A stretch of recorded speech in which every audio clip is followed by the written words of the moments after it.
Seigneur t'a fait grâce que tu sois encore compté parmi ceux qui sont vivants. C'est vrai, c'est une grâce. Parce que tu n'as pas mérité cela. Ce n'est pas par tes propres efforts, mais c'est parce que le Seigneur l'avait voulu ainsi. Amen. Amen. Aujourd'hui, nous allons partager une portion des Écritures. J'aimerais que toi qui notes, tu peux noter. Le sujet que nous allons développer ce matin s'intitule Entrer par la petite porte, par la porte étroite. Matthieu chapitre 7. Nous allons lire le 13e et le 14e verset. Puissions nous nous lever pour honorer la lecture des Écritures.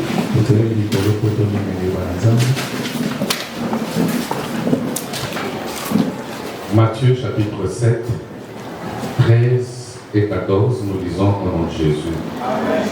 Entrez par la porte étroite, car large est la porte, spacieux est le chemin qui mène à la perdition.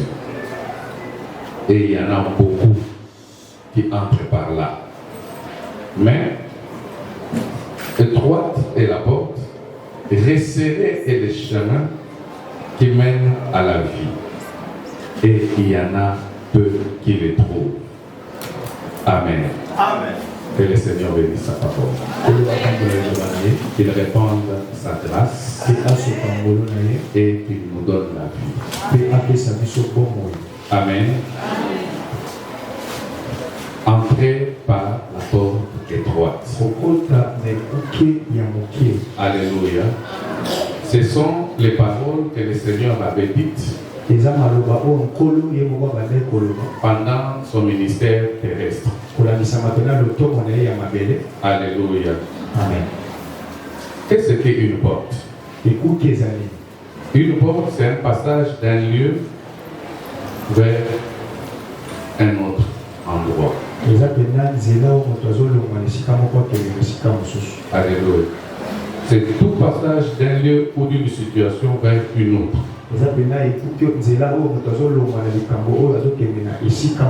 Pour quitter dehors, pour entrer à l'intérieur, il faut une porte. Et dans l'ancien temps, pour aller d'une ville à une autre,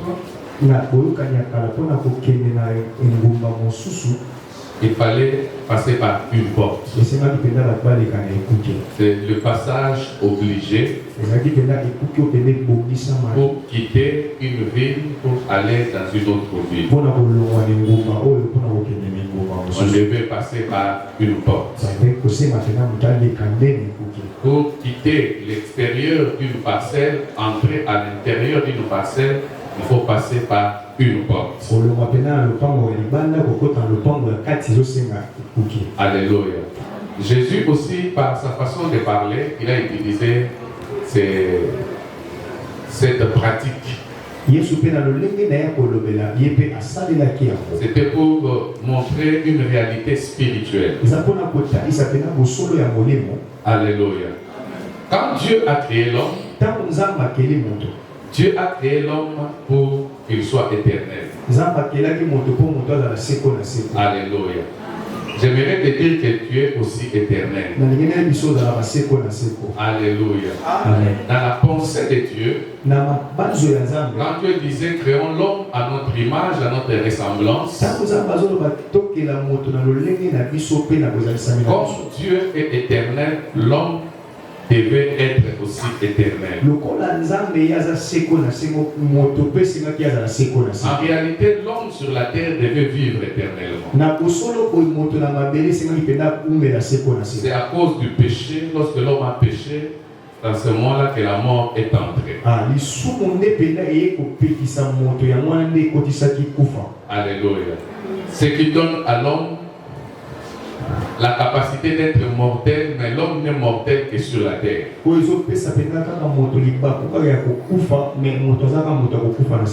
Alléluia. Amen. On va mourir sur la terre. j'aimerais dire à une personne, avant que tu ne sois sur la terre, tu étais quelque part. Après la terre, tu seras aussi quelque part. Alléluia. C'est comme ça que Jésus dit ceci. Pour le passage entre la vie et la mort, entre la vie terrestre, il y a une porte. Alléluia. Il dit aux hommes, il y a deux types de portes. Alléluia. Il y a la porte qu'on appelle la porte étroite et la porte qu'on appelle la porte large. Alléluia. La Bible dit ceci. En parlant, Jésus dit aux disciples et aux gens qui étaient tout autour de lui, il leur dit ceci: entrez par la porte étroite. En principe, c'est une recommandation. C'est un commandement. Alléluia. Parce que c'est dit à l'impératif.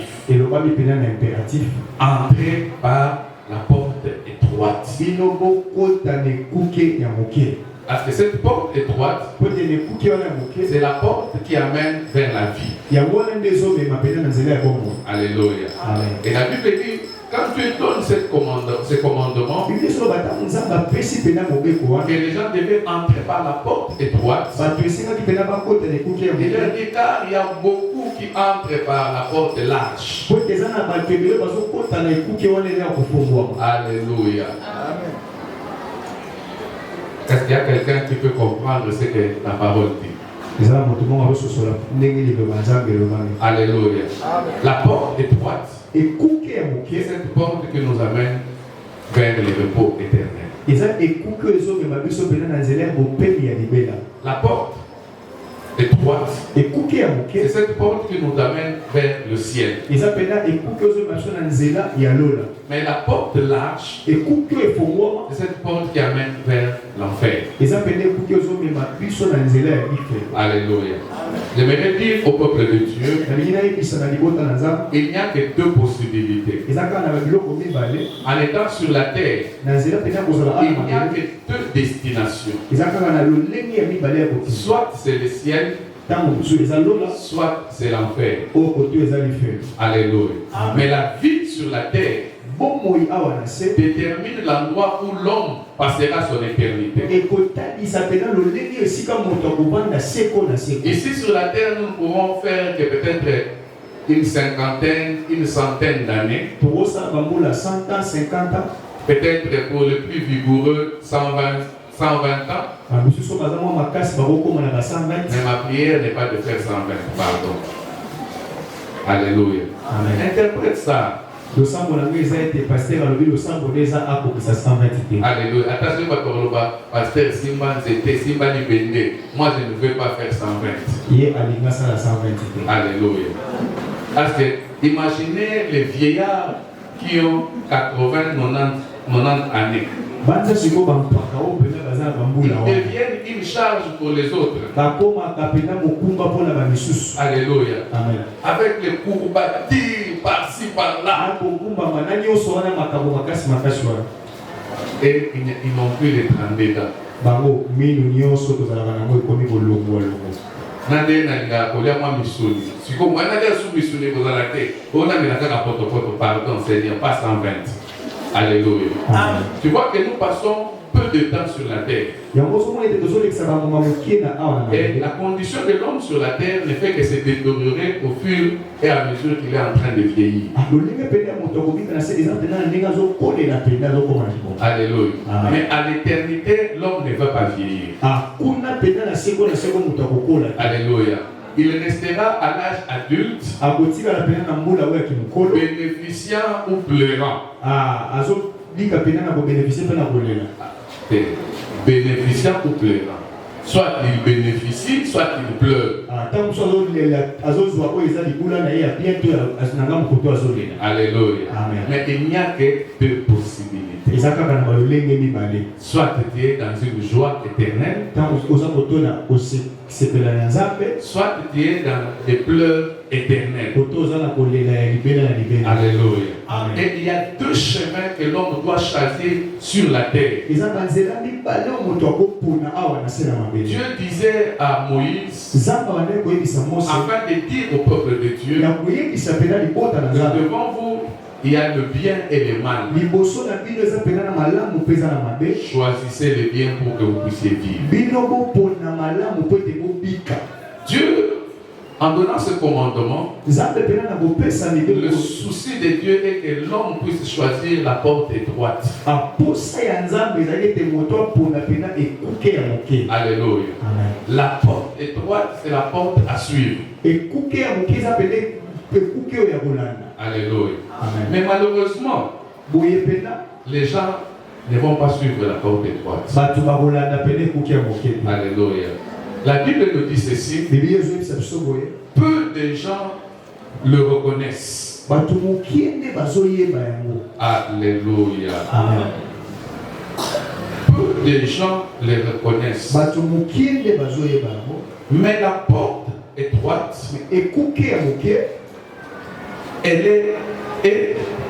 mais étroite est la porte resserrée, le chemin qui mène à la vie.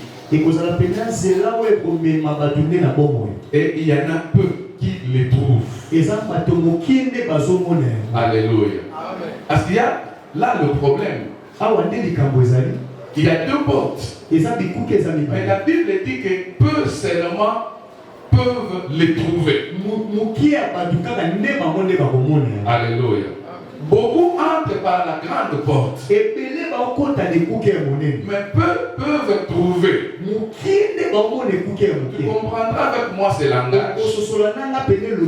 La Bible ne parle pas seulement d'entrer.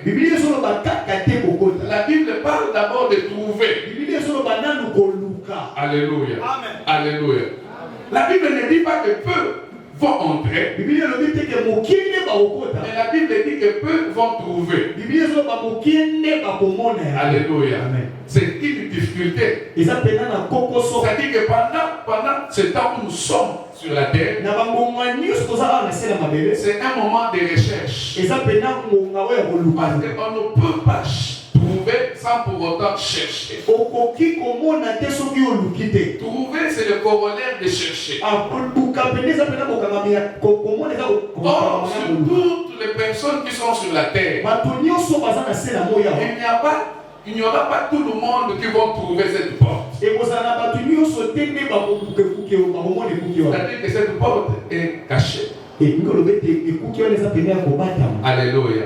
Cette porte est cachée. Mais qu'est-ce qu'il faut faire pour retrouver cette porte? Alléluia. Maintenant qu'il y a beaucoup de gens sur la terre, il y a les Congolais, il y a les Rwandais, il y a des Européens, il y a des Africains, il y a des Américains. Mais qui peuvent trouver le chemin qui amène vers la porte qui amène vers la vie? Alléluia.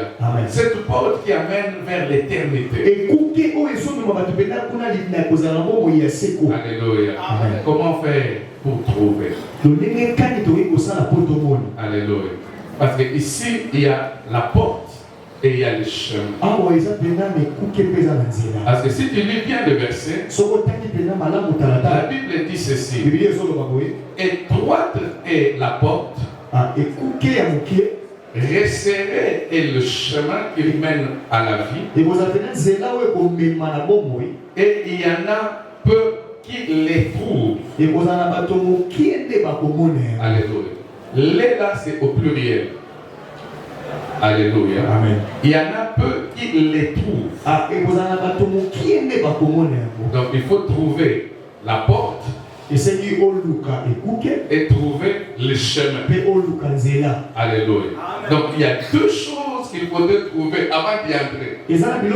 Parce que si tu ne le trouves pas, tu ne sauras pas accéder. Avant d'accéder, il faudrait trouver. Alléluia.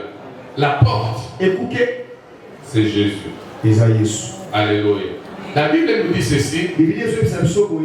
que le passage obligé, Jésus est l'intermédiaire entre Dieu et les hommes.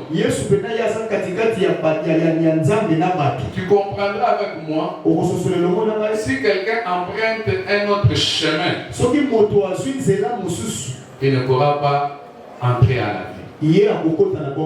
Alléluia. La première condition, il faudrait d'abord trouver Jésus. Tu ne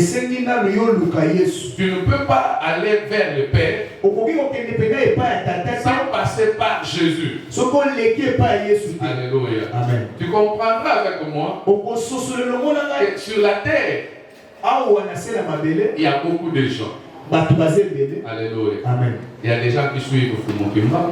Il y a des gens qui suivent Branham. Il y a des gens qui suivent Taoda. Il y a des gens qui suivent les bouddhistes. Il y a des gens qui suivent. Et si tu regardes bien, tu verras que les chrétiens sont peu nombreux. Alléluia. D'abord, il faut connaître Jésus. Alléluia. C'est ça la porte. Alléluia. C'est Jésus. Alléluia. Amen. D'abord, c'est Jésus. Si tu n'as pas Jésus, tu es en dehors, tu n'as pas encore trouvé la porte.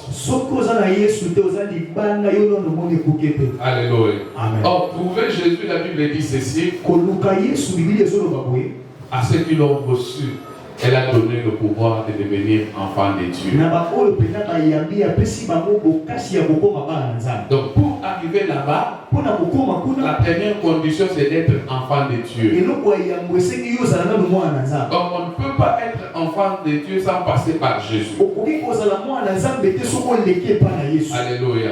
On ne peut pas être enfant de Dieu sans pour autant être conscient qu'on est enfant de Dieu. C'est comme ça que la question que j'aimerais te poser, est-ce que toi tu es enfant de Dieu? Alléluia. Tu peux me répondre. Est-ce que toi tu es enfant de Dieu? Est-ce que tu as répondu? Est-ce que toi tu es enfant de Dieu? Bon, comment tu sais que tu es enfant de Dieu? Alléluia. Comment tu sais que tu es enfant de Dieu? Non, j'aimerais reformuler la question. Comment tu as fait pour devenir enfant de Dieu? Alléluia. Est-ce que quelqu'un peut me répondre? Comment toi tu as fait pour que tu deviennes enfant de Dieu? Parce qu'il y a des gens qui, quand tu lui poses la question, tu es enfant de Dieu? Oui. Comment tu as fait? Je ne sais pas. Je suis enfant de Dieu parce que mon papa est pasteur. Je suis enfant de Dieu parce que mon mari est pasteur. Je suis enfant de Dieu parce que je suis le petit frère du pasteur. Je suis enfant de Dieu parce que je suis modérateur. Non. Comment tu as fait pour devenir enfant?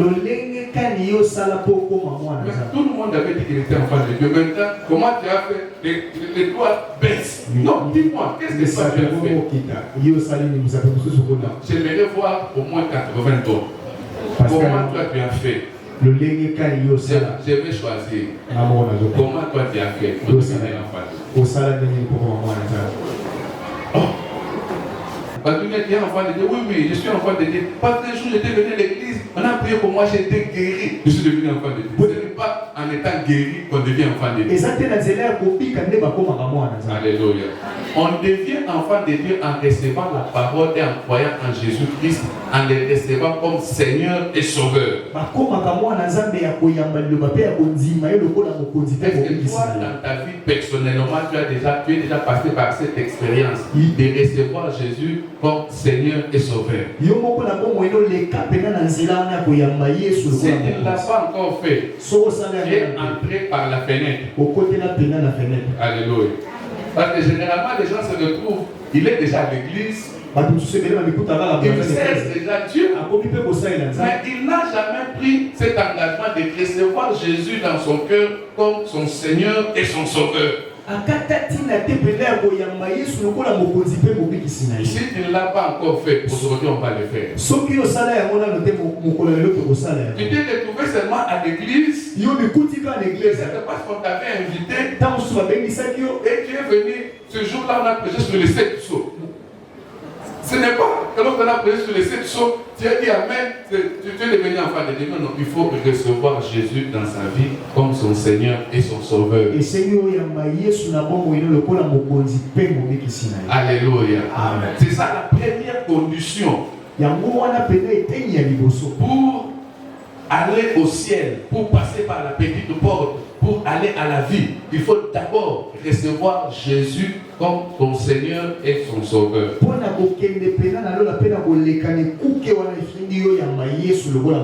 Alléluia. C'est la première condition et la condition sine qua non. Alléluia. Mais on ne s'arrête pas là. Alléluia. Il y a des gens qui disent, moi j'ai reçu Jésus comme Seigneur et Sauveur. Mais il ne vit pas la vie de Jésus. Là, tu ne peux pas entrer. Alléluia. J'aimerais expliquer un peu afin que tu comprennes. Il y a une différence entre recevoir Jésus comme ton Sauveur et recevoir Jésus comme son Seigneur. En réalité, beaucoup de gens qui se disent être chrétiens ont reçu Jésus comme étant un sauveur. Alléluia. Alléluia. Amen. Parce qu'il t'a sauvé. Effectivement, il nous a sauvés. Grâce à l'œuvre salvatrice de la croix, nous sommes sauvés de la mort éternelle. Alléluia. Amen. Mais ce qui est important, c'est de le recevoir aussi comme étant son Seigneur. Le Seigneur, c'est celui qui dirige. Alléluia. Amen. Le Seigneur, c'est celui qui conduit. Est-ce que toi, tu l'as reçu comme étant ton Seigneur à toi? Alléluia. C'est lui qui doit devenir maître de ta vie. Si Jésus est maître de ta vie, c'est lui qui va te dire ce qu'il faut dire, ce qu'il faut faire, même ce qu'il faut porter. Jésus, en tant que ton Seigneur, il te dira que cette jupe est une mini-jupe, tu ne peux pas la porter. Il te dira que tu vois, c'est serre corps là, ça te serre le corps, ce n'est pas bien. Ça serre de toutes les parties, ce n'est pas bien, tu ne dois pas porter ça. Alléluia. Amen. Alléluia. Amen. Tu l'as reçu. Est-ce que tu l'as reçu comme étant ton Seigneur? Alléluia. C'est important. Alléluia. Et la Bible nous dit ceci. J'aime bien la parole de Dieu. Dans Matthieu 7, 21, la Bible dit ceci. Ceux qui me disent Seigneur, Seigneur, n'entreront pas tous dans le royaume des cieux, mais celui-là seul qui fait la volonté de mon Père qui est dans les cieux. Alléluia. Amen. J'aimerais te faire un petit schéma. Alléluia. Amen. J'aimerais te faire un petit schéma.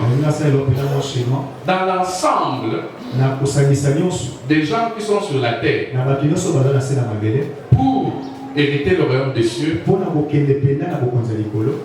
condition, devenir chrétien.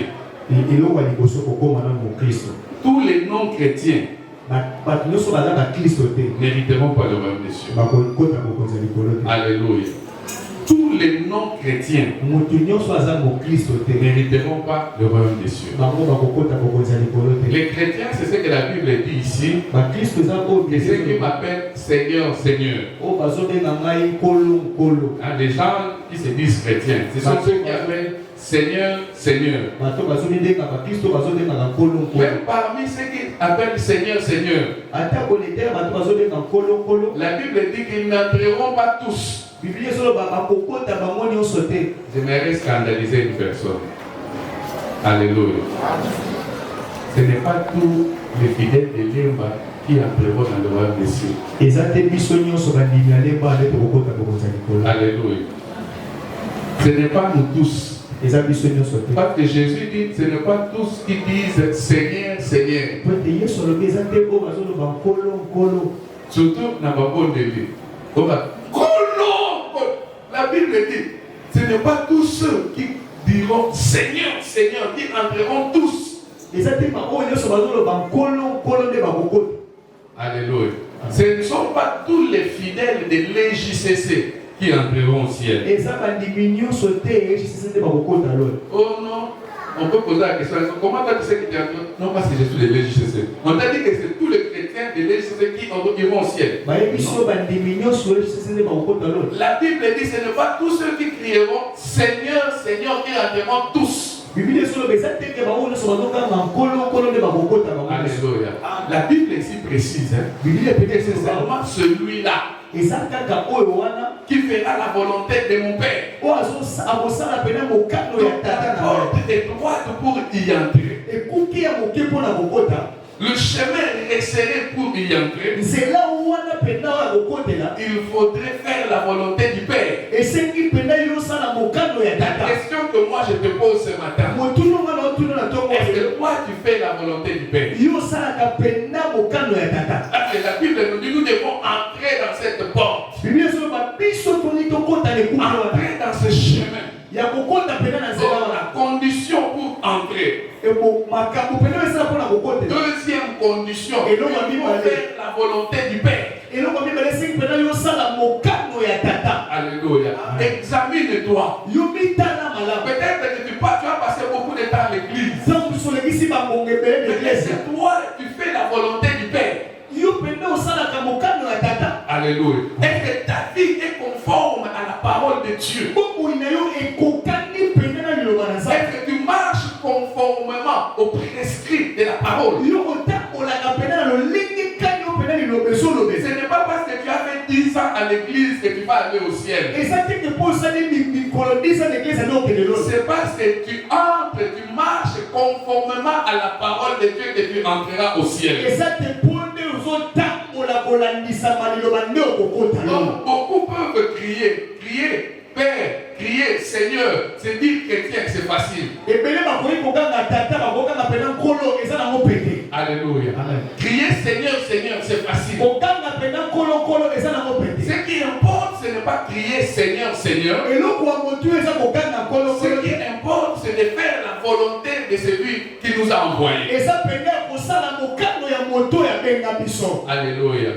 J'aimerais encore scandaliser une autre catégorie. Ce n'est pas le fait pour toi de servir Dieu que tu entreras au ciel. Alléluia. J'aimerais d'ailleurs t'informer que beaucoup de serviteurs de Dieu vont en enfer. C'est la vérité. Oh, tu sais, autant être enfant de Dieu et craindre Dieu et être serviteur de Dieu et être fidèle. Alléluia. Les grands problèmes, c'est dans les camps des serviteurs de Dieu. Bayo kakana pasi. Et ça, on peut se verser, on va appeler ce 3. Alléluia. Alléluia. On nous explique, on explique, Alléluia. Ce n'est pas le fait de devenir serviteur de Dieu qui te donne une garantie d'entrer au ciel. D'ailleurs, la Bible le dit. On va lire. Nous sommes toujours dans notre passage de Matthieu 7. Maintenant, on descend 22, 23. Et tu vas comprendre. La Bible dit ceci. Plusieurs me diront en ce jour-là, Seigneur, Seigneur, n'avons-nous pas prophétisé en ton nom? N'avons-nous pas chassé des démons par ton nom? N'avons-nous pas fait beaucoup de miracles par ton nom? Alléluia. Amen. Ça, c'est la catégorie de ces gens-là. Alors, je leur dirai ouvertement. Je ne vous ai jamais connu. Retirez-vous de moi, vous qui commettez l'iniquité. Alléluia. Amen. Alléluia. Amen. Comment les gens qui ont beaucoup prophétisé, qui ont chassé les démons, qui ont fait beaucoup de miracles, parce que la Bible ici dit ils n'ont pas fait des miracles au nom de Belzéboul. La Bible dit ils ont fait les miracles au nom de Jésus, en ton nom. Alléluia. Ils ont prophétisé en ton nom. Et ils ont fait pas que des miracles. La Bible dit ils ont fait beaucoup de miracles. Alléluia. Le fait pour toi de prophétiser n'est pas une garantie pour le ciel. Comment tu vas au ciel? Non, parce que moi je vois Dieu. Non, le fait de voir Dieu là, c'est autre chose. Parce que Jésus, quand il dit ça, c'est une prophétie. Ce sont des choses qui vont arriver. Le véritable prophète, c'est Jésus. Il dit qu'en ce temps-là, au dernier jour, certains serviteurs de Dieu se lèveront. Ils diront, Seigneur, nous avons prêché à l'Embadé. Alléluia. Nous avons joué à la guitare à l'Embadé. Le micro de l'Embadé nous connaît parce que nous avions chanté Alléluia, Jésus. Alléluia. Ce n'est pas le fait de chanter que le Seigneur te dira, comme tu as bien chanté, tu as été à la note, tu as suivi la note. La note. Tu n'as pas été organe. Le fait de ne pas être organe ne te garantit rien. Alléluia. Oh non Seigneur, j'ai eu une belle voix. J'ai chanté. Quand j'avais chanté, il y avait une salle qui avait fait l'esprit l'avait touché parce que moi j'avais chanté. Ce n'est pas si l'esprit a touché quelqu'un parce que toi tu as chanté, tu vas dire que Seigneur, je peux aller au ciel. Alléluia. Amen. La grâce est trompeuse. Alléluia. Amen. Oh non, Seigneur, j'étais à l'Embadé comme le protocole principal. Quand les pasteurs venaient, je tenais la Bible. Ce n'est pas le fait de tenir la Bible du pasteur. Alléluia. Ce n'est pas le fait de servir Dieu qui te garantit le ciel. Alléluia. Ces gens ici dont la Bible parle, ce sont les gens qui n'ont pas prophétisé par l'esprit de Python. Ce ne sont pas les gens qui ont donné les fausses prophéties. Ils ont donné les bonnes prophéties. Ils ont dit ainsi dit l'Éternel. Alléluia. La Bible dit que ce n'est pas, ils diront que nous avons chassé les démons. Ce n'est pas le fait pour toi de chasser les démons. Parce qu'aujourd'hui, il y a même des serviteurs qui s'appellent les chasseurs des démons. La personne se projette là-bas. Ce n'est pas le fait pour toi de faire les téquites là. Alléluia. Certains diront, j'ai fait beaucoup de miracles. Alléluia. Mais il y a des gens qui diront, on a fait beaucoup de miracles. Miracle à qui citer, miracle à solo. Bible dit en ton nom. Alléluia. Ce n'est pas le fait de manifester certains charismes, certaines grâces qui va te garantir le fait pour toi d'aller au ciel. Alléluia. Amen. Hypocrisie au sein de la bouche.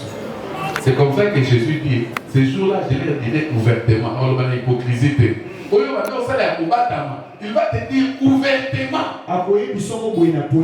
que je ne t'ai jamais connu. Frère Classe, moi je te connais que tu joues au clavier. Mais est-ce que Jésus te connaît? Yes, Alléluia. Moi je peux te connaître que tu fréquentes l'église de Lemba. Mais est-ce que Jésus te connaît? Yes, quelle est ta vie? Parce que Dieu demande que tu dois entrer par la porte étroite.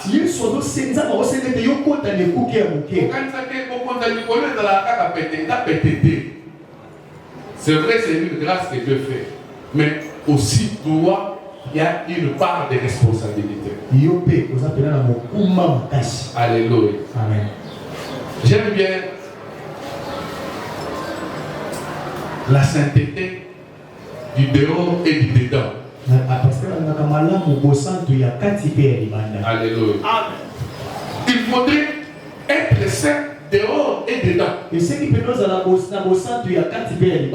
que je sais que toi tu es spécialiste et tu dis seulement nous avons à la mitaine. Attends à la mitaine, oui. Attends à la mitaine. Attends à la mitaine. Quand on dit qu'il faudrait avoir un habillement correct, et l'extérieur digne de la sainteté. Alléluia. Ce n'est pas la parole. C'est la parole. Si vous avez un extérieur, est-ce que c'est à la centre? Alléluia. Amen. Vous avez dit l'église. Est-ce que c'est l'extérieur qui convient à la sainteté? Alléluia. Seul celui-là qui fait la volonté de mon Père. Est-ce que tu es celui-là ou tu es celle-là qui fait la volonté du Père? Alléluia. Tu n'es pas de ceux qui se cachent pour aller dans les boîtes de nuit. Je le dis souvent ici. Que les chrétiens d'aujourd'hui, des fois, ils évitent d'aller dans les bars. Parce qu'ils savent que s'il va dans un bar, dans une terrasse, on va le voir. Par honneur, le temps qu'il ne veut pas qu'on le voie, il va voir. Pasteur, bonjour. Alléluia. Oh frère, comme hier, quand j'étais parti au salon pour me faire coiffer, il y a eu un frère. Alléluia. Il y a eu un frère. Il me confessait qu'il avait reçu Jésus. Non, j'ai abandonné la boisson. Maintenant, hier, ce frère-là, là où j'étais parti me coiffer, il a pris la boisson. Maintenant, il est devenu ivre. Parce que on s'est caillé. On m'a dit, on est pour le bateau, on va le goûter. Parce que les gens étaient en train de se moquer. En plus, on regarde, oh, dans l'église, on se pose la mission. Ah! Alléluia. Les frères dans Christ. Alléluia. Il a dit et il s'est enivré. Alléluia. Les frères d'aujourd'hui. C'est difficile que tu les voies dans les bars. Alléluia. Mais ils ont un endroit privilégié. Ils vont dans les pouces. Là où il n'y a pas de lumière. L'avenue sombre. Il fait comme s'il était en train de passer sur l'avenue. Il entre. Et dans ce genre d'endroit, il n'y a pas de lumière. Un collègue de mon service disait, Pasteur, ma place one, c'est quand on va payer le téléphone. Moi, je dis à la téléphone, je ne vais pas gagner. Bouma. Parce que les choses se font là terribles. C'est là où les frères aujourd'hui vont. Ils font semblant. Faire semblant ici. Ce jour-là, on te dira ouvertement. On a fait nos à la témoin quand on te dira ouvertement. Je serai là à côté de Christ. Quand il te dit, je ne t'ai jamais connu. Moi, on t'appelle Tata, Niweo. Alléluia. Derrière ce nom, on va dire, c'est Lingani, je ne t'ai jamais connu. Ah, mais c'est, il y a une église. Alléluia. Quand il va dire, frère tel, je ne t'ai jamais connu. Ah, Nayopé. Alléluia. Le temps, c'est maintenant. Si tu entends la voix de Dieu, conforme-toi à la parole. Alléluia. Amen. Au lieu que ce jour-là, le Seigneur te dise, je ne t'ai jamais connu. Alléluia. Amen. Le semblant, tu le fais ici. Frère bien fait. Devant la présence de Dieu, il n'y aura pas de semblant. Attention, on a dit les nègres du milieu qui sérieux. Ah, on a dit sur du milieu qui sérieux. Mais qu'on a lunette de comment ça colope. Amen. Alléluia. Amen. C'est pas tu vas dire, Seigneur, j'ai porté les lunettes sérieuses. Je suis sérieux. Non, le Seigneur te dira publiquement que je ne t'ai jamais connu. Si ta vie n'était pas conforme. Alléluia. Seulement celui-là qui fera la volonté de mon Père, qui aura accès au royaume des cieux. Alléluia. Pour avoir accès au royaume des cieux, d'abord, il faut être de ceux qui crient Seigneur. C'est-à-dire être chrétien. Mais dans les chrétiens, ce ne sont pas tous les chrétiens. Alléluia. Dans les fidèles, ce ne sont pas tous les fidèles. Parce que Jésus lui-même disait, ce n'est pas tous ceux-là qui crient Seigneur, Seigneur, qui entreront tous dans le royaume des cieux. Seulement celui-là qui fera la volonté. Exhortation, ma soeur, mon frère. Sois de ceux qui font la volonté du Père. La Bible dit ceci dans Apocalypse chapitre 22, 14 et 15. 22, 14 et 15, nous allons nous arrêter là. Heureux ceux qui lavent leurs robes afin d'avoir droit à l'arbre de vie et d'entrer dans les portes de la ville. Dehors les chants, les enchanteurs, les impudiques, les meurtriers, les idolâtres et quiconque aime et pratique les mensonges. Alléluia. Amen. La Bible nous donne la catégorie des gens qui seront dehors. Mais moi je retiens la dernière catégorie. Les gens qui aiment et qui pratiquent les mensonges.